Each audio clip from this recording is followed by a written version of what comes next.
As it's the international break, as always, we put up a post on our community saying, "Oi, what subjects would you like to see covered during the international break?" And a few of you want to see the under-21s discussed. So that's what we're going to do today. So a massive thank you, Dean, who said review the under-21s. I'd like to see that as a regular feature, maybe weekly or twice a month, whatever. If people want to see that, let us know. Hlim says, does George Earthy have a future with West Ham? And Guyana says, can we do an under-21s review on the season so far? Be interesting to see who has been developing well. I always hear good things about Kante, and be interested to see if Fearon has pushed on. And Jeff says, I would like to know how Cummings is doing. Right then, a few things to unpack. Let's just do Daniel Cummings straight away, because that's the easy one. He's injured. He got injured pretty much as soon as we signed him. Shoulder injury. He's been out for a little while. We've not seen him. So that's why we've not seen or heard anything about Daniel Cummings. He is currently injured. The under-21s, Frankie, you've been watching much of them over the last few weeks? Yeah, I have been watching them, Jess. It's nice. It's on YouTube. It's easy watching, isn't it? It's just, you can beam it up to your TV if you want to watch it in a bit of a bigger screen. So I actually think it's something I actually look out for and look forward to now. It's good.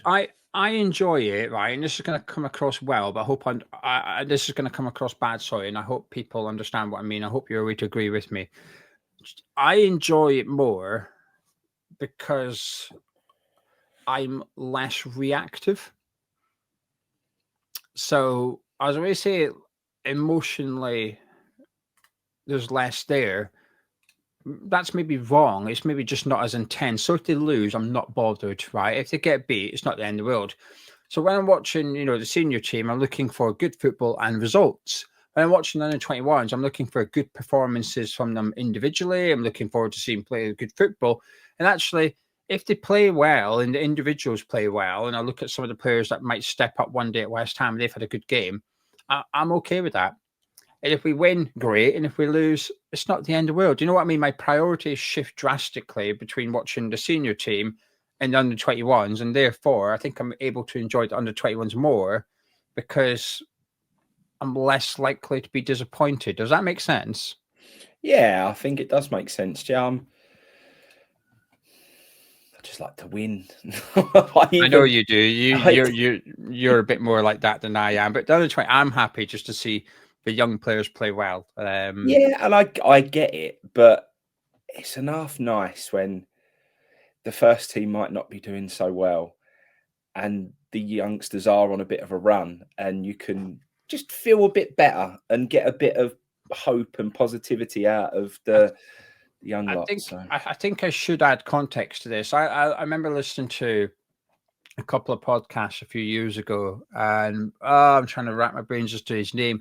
It was someone that was heavily involved in the development of players at Arsenal and the younger youth team, and they've done all right. They have in terms of getting young players into the first team, and he was stressing that the big reason, because obviously there's been a lot of changes at youth team level. It was gone from the under 23s to the under 21s. They've changed the league, the way that it works and stuff. They've made a lot of changes, and he was stressing it's because there was a lot of teams previously that cared too much about the results in the under 23s level, that the coach of the team wanted to win, so therefore he was playing 5-4-1 defensive football, and he said, and he's prioritizing results. He said, but what they should be doing is prioritizing player development, and it might be that you play a system that you perhaps don't want to play as a coach, but it's the right system to play. So those players are getting the best opportunity to improve and grow as footballers and get closer to the first team. Does that make sense? I think that's changed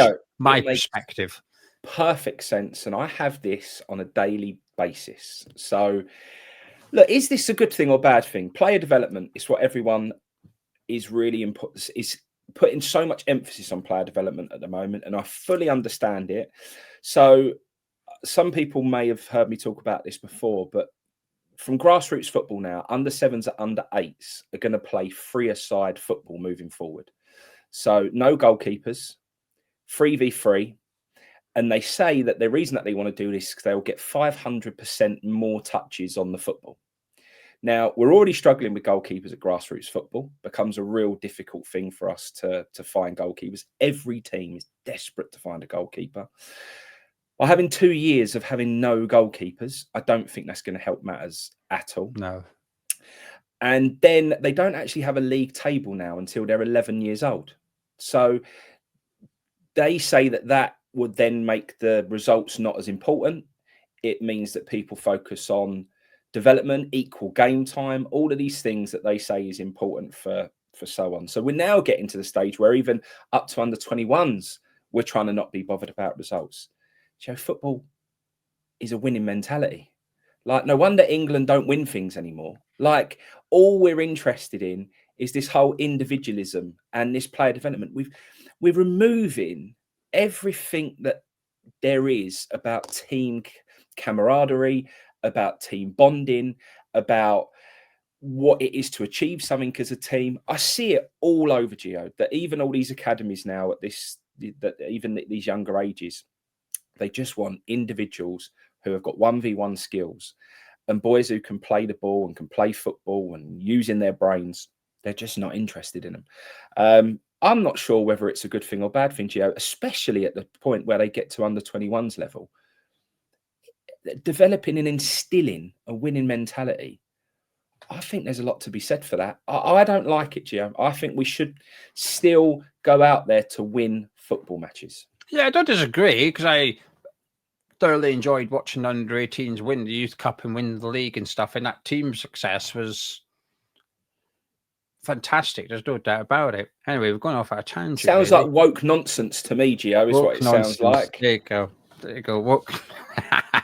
I like it. Woke nonsense. Anyway, maybe we'll try find a balance of player development, but winning games at the same time. That's the ideal. Neither of us seen the game against Arsenal. The under 21s played Arsenal, not the senior team, because they played at the same time pretty much. They kicked off at 1. First team played at 3, so we've not seen that game. Finished 2-2. We both watched the game against Reading, though, in the EFL Trophy. Got beat 3-1. We were 1-0 up. Callum Marshall scored, and we got beat 3-1. But the red card just changed the game. Right at the start of the second half. I'm not even sure it was a red card myself, but certainly completely swung the game in Reading's favour, and it wasn't the most exciting game. Although we had a strong team out. Thomas Souček played in that game. Obviously, suspended for 3 games for the first team, so it made sense to put him in there. And Marshall played in that game as well. And it was 2 very late goals as well. Yeah, it was late on, didn't it? So it's one of them, put a line through it and move on kind of thing. The game against Brighton, though, player development success. Josh Landers banged in a hat-trick. He's looking good, actually. I am enjoying watching him play. He looked like a proper striker, Gio. Yeah. Looked like someone who understood his role. Looked like someone who'd played a position and has really focused on playing that position to the best of his ability. I love where he appears in the box. I think he's brilliant at popping up in the right places at the right times. And I think his finishing looks really, really clinical. So all round, I think it's, really positive from him. Yeah, I completely agree. In typical West Ham style, 3-0 up at half-time and finished the game 3-3. And we also beat Birmingham 3-0. George Earthy scored, Callum Marshall scored. Now, I didn't watch this game. I don't know why. I didn't see it. Did you watch that one? To be honest, I missed that one as well. I don't know why. I'm trying to think, why did I not watch it? I should have been watching it, but I didn't. And I'm unsure why. But again, a strong team from us in that game. On that, Geo, though, Marshall minutes. Yeah. I think the club are really poor about putting information out about it. You don't see enough, anywhere near enough. I often only catch it by it popping up on my YouTube feed. Yeah. And I'm 100%. Like, oh. So I think if anyone is interested and is keen, I think going onto the West Ham YouTube channel, like they should also do with this channel, Geo, hitting the subscribe and the notification bell. I think that notification bell on West Ham's channel is probably the best way to get notified when the under 21s are playing, because I just don't see enough of it, promoted. Yeah, when we were away to play MK Dons, it was a Tuesday night because the EFL Trophy rather than a league game, and I didn't know we were playing that night, right? And then my friend who supports Stoke, I texted him. I said, "Oh, I might watch the start of the Stoke game," and he said, "Yeah, you might as well. There's nothing else on." And he sent me those eye emojis, and I was like, well, I'm also missing something. So I was like, what do you mean? He goes, well, West Ham kick off in 2 minutes. I was like, where? He's like, on Sky Sports Plus. He says, I've got it on. I'm going to watch the first half and then watch the Stoke game. I was like, oh, it was on Sky Sports. But because it's on like Sky Sports Plus, it's not on like a Sky Sports channel as such. You've got to like go find it. Because I've got Sky Glass TV, so I don't have like a red button function or anything like that. So I've got to go into and search it, put in West Ham, and it says, oh, MK Dons around. Yeah, that one, please. Thank you very much. So it's not actually promoted to me on the TV guide. And I didn't know anything about it. I hadn't seen West Ham promote it or nothing. I'm sure they would had done, but I just didn't come across it whatsoever. So yeah, I was able to catch it. But luckily, because that evening, I think there's Champions League football on as well. So I was already going to be watching football. I just ended up watching West Ham instead of watching, I can't remember who Stoke were playing that night anyway, but maybe Middlesbrough. No, that was last week. But anyway, regardless, I agree with you. In terms of people catching your eye, I think Landers is the one that's catching my eye. But like I said, the last game that I watched, he didn't play because Callum Marshall was up front. But I understand why. They want to get Marshall game time. They want to get his fitness up. And because Nuno has actually used him, I think it's justified. I think if you were to play Marshall and then not play him in the first team, it's a bit like, all right, what we're doing here with him? What's the plan for Callum Marshall? But because Nuno then played him against Arsenal as well, I thought, brilliant. Okay, that made sense. Give him some game time, get his match sharpness up a little bit, and then put him in the first team. That's good. Landers is catching my eye. Kante is, but only because he's huge. Like, he's just physically massive in comparison to a lot of his teammates and the players he comes up against. Do you know something? Theron is not being as good as I thought he would, which is perhaps going to prove unpopular. So when I see some say, oh, start Theron on Saturday, like in the first team, I think, oh, I'm not sure. He's had some good games, and clearly there's a lot of talent there, but he's looking like a 6 out of 10 so far for me when in most of the performances I've tuned into him. But yeah, Landers is possibly the one that's impressing me the most. Yeah, I think he's probably the standout. But I have enjoyed watching Kante, and the only thing I would say, because he ain't too different in age to Mangasa, they're very similar in terms of age. So yeah. I actually wanted to see the start that Kante made in the under-21s, and then I wanted to see how Mangasa was getting on in the first team, and I almost wanted to see if there was any way that Kante could. Because when he started off, I think he scored 3 goals in 4 games, Kante, which was a great start. And when you're getting that sort of return, you look at him and think, is there any way that he can almost be knocking on the door saying, hang on, Gaffer, like, look at what I'm doing. Yeah, okay, you've got Mangasa in there at the moment, but can he push his way into that position and become the man almost that, is looking at the one who can come off the bench? He's certainly got the physical attributes, as you said. He's huge. He reminds me of like a Diame. I don't know if it's just because he's got the wristband on, but or a Kuyate, something like that. He looks like that sort of ilk. But I find him too casual. Like he just seems. I want to see more of him because I can't work out if he's one of them players who just looks like that, or whether he's just a lazy bugger, really. I don't think he's lazy. I think his passing's a bit sloppy at times. I agree. I think casual's like, I was going to say laid back. It's similar terms, isn't it? I agree with you, but I think one of the aspects of his game I really enjoy is his pressing. I think he's quite aggressive, and I think he's quite good. And because he has such bloody long legs, you can really cover the ground quite quickly, but also can use that to intercept passes as well, where other players perhaps wouldn't reach it. He's able to get his foot on it and stop the pass. So I do think I put it this way, if I had to choose between him or Rodriguez on the bench for Brentford, I think I'd go with Kante. I understand having, Potts and Irving ahead of him, certainly. But with Rodriguez, I think, well, you've got Potts for that sort of defensive midfielder role, and Kante isn't really that. He's more of a number 8 and further up the pitch, and actually maybe we could do with a little bit of that. Plus, now, one thing I will say, but under-21s football, I find, is usually a lot more on the floor than senior football at times. I think it's a lot more pretty football. So if you were to say to me, is he good in the air? I wouldn't actually be able to give you an answer. I haven't seen anything that makes me say no, but I've not seen anything that makes me go, oh yeah, he dominates in the air. I would just assume he does because of his size. And actually having an asset on the bench that has that, it's not a bad thing that if, 5 minutes to go and you're protecting a 1-0 lead or you're battering the opposition, trying to get an equaliser, having someone that's got that height, and clearly he's got a bit of a goal scorer because a lot of his goals are quite very clinical finishes. They're not tap-ins. He's got 2 touches, 1 bang, and he's scoring them.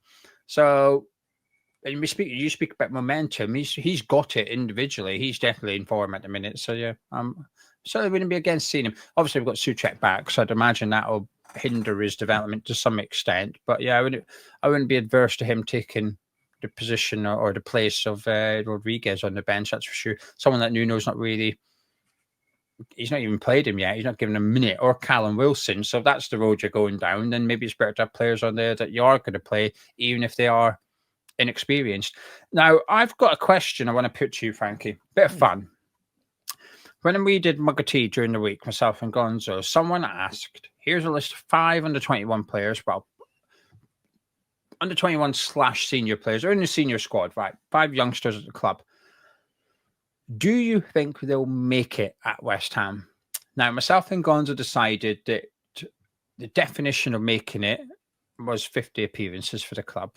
Right, if you play 50 games, not I'm starts. disappointed, Geo, that you're talking to me like I haven't watched it. I'm a Hammers Chat Patreon fanboy. So it's only just gone up. I'm on it, mate. Don't worry about that. That Mug of Tea comes out, that kettle goes on, and I'm watching Mug of Tea. I'm impressed because I only published it this morning, and it's 11:30 now. So you watched it immediately. So I'm impressed. Anyway, the bad thing is, know our answers, but I want to know your answers for this one, right? So Ollie Scarles, will he make it at West Ham?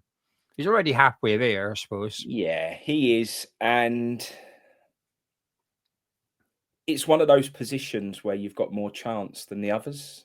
Yeah, because I sometimes feel like managers roll the dice a little bit more on wide players than they do ones down the middle of the park. I think they just feel like it's less of a risk. So I think on that basis, the chance of him getting there, even just through being a squad player, being around for certain cup games, being a backup player, I think there's every chance that he makes that 50. Yeah, especially with Juve and Wan-Bissaka both expected to go to African Cup of Nations. Him and Walker Peters have got a bit of a free run at those 2 positions, really. Otherwise, he's going to have to start shuffling the decks. I think he might get a little bit of a run this season. Freddie Potts? Oh, you're hesitating. I am. I'll tell you the reason why.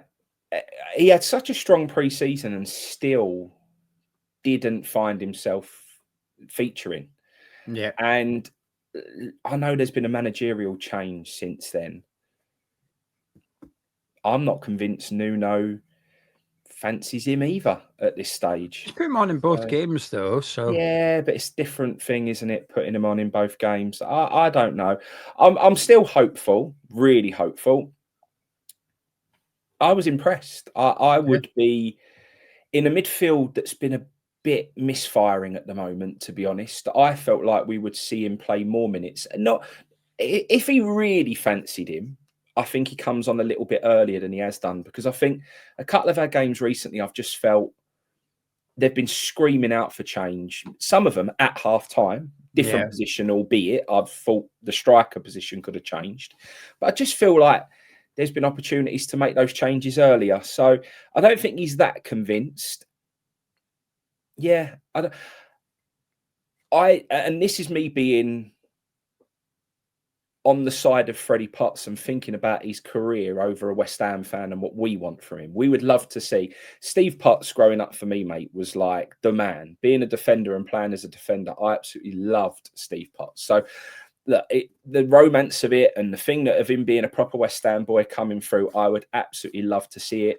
Could he be the next Declan Rice? How amazing would that be, that we're all saying whatever? Look, he's got his own career, but we know a similar journey is what we had with Declan Rice. It would be amazing, but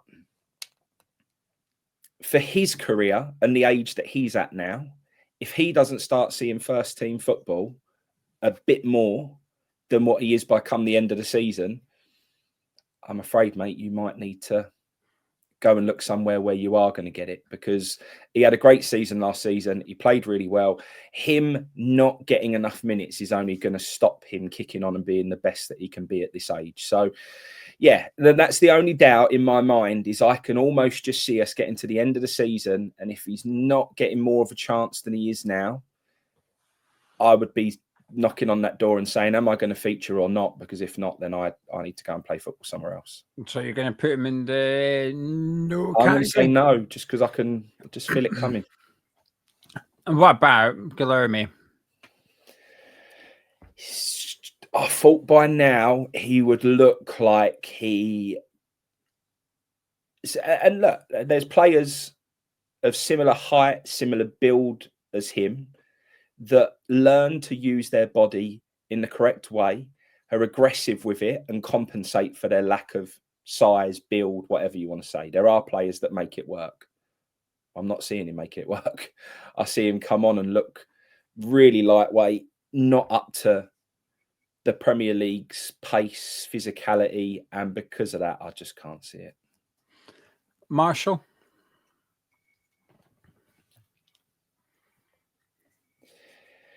Again, I think it's a West Ham problem. If we played in a different way without strikers being isolated up top on their own, then I think he gets a lot more of a opportunity, a lot more of a chance. But just because of the way we play football, and I think that's why, even with how we are right now, with no one really firing, Füllkrug not in form, Wilson doesn't seem to be convinced.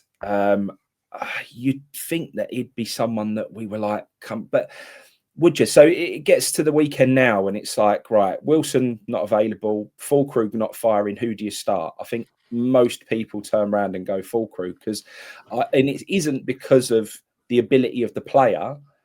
I just think the way we play don't suit a Marshall type player up front on his own. Yeah, and I think what you said about like Scarles, that position, I think striker's tough. I mean, I think goalkeeper's the hardest one for like an academy player to make the step up. I think goalkeeper's by some distance the hardest. But you very, very, very rarely see a Premier League club promote their academy keeper and he goes on to be number one. Very rarely. They might do eventually after plenty of loans and stuff, but it's still a difficult thing to do. Then I think you're in, followed by a goalkeeper, I think you're into centre-back and striker. I think the centre-back is slightly harder than striker. I think, your midfielders, your wingers, your attacking fielders, your fullback, I think they're a bit easier to bridge it. It's an unforgiving role because as striker, you possibly get one, maybe 2 games. And it's like you've got to score, you've got to do something that says, I start the next one. And it is a tough one for Marshall, but this is where you might have an opportunity. Like you said, his competition at the minute is Füllkrug and Wilson. But the problem is, as other managers have shown, they've always got one eye on moving Bowen there or playing Paqueta there instead. So I think it's tough for him. And that leaves the 5th one, and also the one that we were asked to discuss, is George Earthy. Now, his situation's a bit different because he's in the final year of his contract at West Ham. Currently injured, although it's not expected to be as bad as first feared. So hopefully he'll be back soon. Can you see him making it? I tipped him early. You did. I'll say this, but no, I'll say this on Frankie's behalf. Frankie was the first one to say to me, George Earthy's the boy. He's been one of Earthy's biggest fans. Earthy, Orford, right? That's our... we're the fanboys of those 2 players, if you like. So I've done your disclaimer for you. Yeah, he just, for me, always looked like just such a brilliant ball playing midfielder. Just everything. And this is the really frustrating thing. Everything that we want from a player right now, creativity, calm on the ball, moves it quickly, dangerous, makes things happen. He's that man. And we're almost screaming out for it right now, but he just can't keep himself fit. It's such a shame. Yeah, every time he builds a bit of momentum, something gets in the way. And that just is such a shame. Look, I backed him from the beginning. I'm not going to not back the kid now because I think from footballing ability terms, I always have believed in him as a footballer, and just I would love to see it happen. He's got to somehow find a way of staying injury free and building some momentum, but time's running out fast. And let's hope this injury isn't as bad as we feared. Let's hope he comes back before the end of the season, shows a bit, manages to get a bit of an extension, and he does turn into that player that I always hoped he would be. So heart right now, Geo, I'm going with he does make it, but head saying unlikely. Well, you can change your mind, but you can't change your heart. So always go with your heart is what I say. That's my rule of thumb. With Earthy, he's just so unlucky. Lopetegui come in, and he was there. He was at the training ground on his first day. Oh, Gaffer, look at me working out. You know, everyone's on holiday. I'm still here working out. So he did the whole first impressions thing. Had a bit of pre-season. Decided to go out on loan to the Championship, a good club as well at Bristol City under Lee Manning at the time. And the first couple of games on the bench, coming off the bench, Bristol City fans are like, wow, this guy looks good. Get him in the team. Scott Twine is injured. There's an opportunity. Gets injured. Right, okay. You miss your chance. Comes back from injury, and he's sort of in and out of the team a little bit. He starts to build up a momentum, and then the season's finished. And Bristol City had such an important season as well with the playoffs. So it was hard for him to get into that team. I think Bristol City fans loved him. They were like, he's clearly a very, very talented kid. It's just a difficult set of circumstances to put him in when he's been injured. And he wasn't injured that long, but it was just an important part to get injured in. Then he comes back to us pre-seasons here, injured. Right, okay. We changed the manager in January. He's out on loan at Bristol City, and he's not playing loads of minutes. So even if Potter was watching Bristol City, difficult to really evaluate him. Whereas Scarles was here, he had a chance to say, oh, Gaffer, look at me. And he got minutes, stopped getting minutes after the season finished, which makes you wonder if it was genuine or if it was a little bit of a PR stunt. But regardless, Scarles was here, got minutes. Earthy was out on loan. Marshall was out on loan, and Potts was out on loan. So they couldn't really impress Potter that much. Pre-season was their time. Injury. Comes back from injury. Right, now I can maybe get a chance. Now I can show other injury. Oh, for bloody hell, man. Change manager. Nuno comes in. Fresh eyes. Potts, here's a couple of appearances. Marshall, go on. Away to Arsenal. Get off the bench.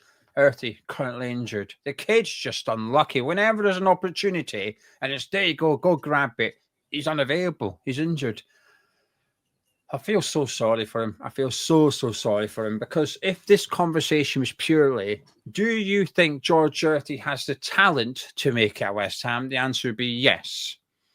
But that's not the question. You're taking everything into consideration. And I think I just worry the answer is no, purely because of his injuries and then his contract. So the club have got a big decision to make soon. But also George Earthy's got a big decision, because Martin Noble might say, there you go, we're going to give you a 1-year deal because you've been so unlucky. I'm backing you. I know you're that good. Here's your contract. Fingers crossed you stay fit. You impress the gaffer. You get into the team. But also Earthy's got to consider it and say, well, actually, I've got a 1-year deal here from West Ham, but I don't know, Portsmouth are offering me a 5-year deal. What one do I do? Do I stick with my dream at West Ham, or do I go get that safe and secure contract? Because if he sticks around at West Ham and has another 12 months like he's currently having, which is he's injured a lot, that contract offer he gets offered 12 months later will be different to the one he would get offered this summer coming, if you know what I mean. Instead of Championship clubs, you might have League One clubs. Instead of a 5-year deal, it might be a 3-year deal. So he's going to have to consider the best thing for him as well. Fingers crossed, next time we do this video, Frankie, which I think will be the November international break, Earthy's back. He's had a couple of games in the 21s, and maybe he's got off the bench against Burnley, the last game before the international break. Fingers crossed, it's a different story. So you're saying yes for Scarles and Earthy, and you're saying no, not quite for Potts, and you're saying no for Guilherme, and Marshall is also a no as well. Yeah. Well, I hope you're wrong. Maybe the coaches should have focused more on player development rather than winning games. This is it. Anything you'd like to add about the under-21s, Frankie, before we disappear? No, not really. Just like I said, I think everyone should give it a go. If they're playing, get to a game. I think they're really good atmospheres. There's quite, do you know what? Quite a few people creeping there now. Quite a few faces that people would recognise from the away day travellers who go to everything have also now started getting involved in the under-21. So, yeah, I'm all for as much football as possible. So, yeah, get along, watch the games, support the boys. If not, YouTube. It's better than watching the other trash that's on TV these days. So, yeah, get your West Ham fix. Well, Guyana, Jethro, Dean, and Lim, we hope we scratched your itch in your request for a podcast on the 21s. If you guys have enjoyed it at home, please let us know by clicking thumbs up button. Let us know in the comments if you want to see a bit more of a regular feature. Skype, you know, I'm chat myself and Frankie. Catch you in a bit.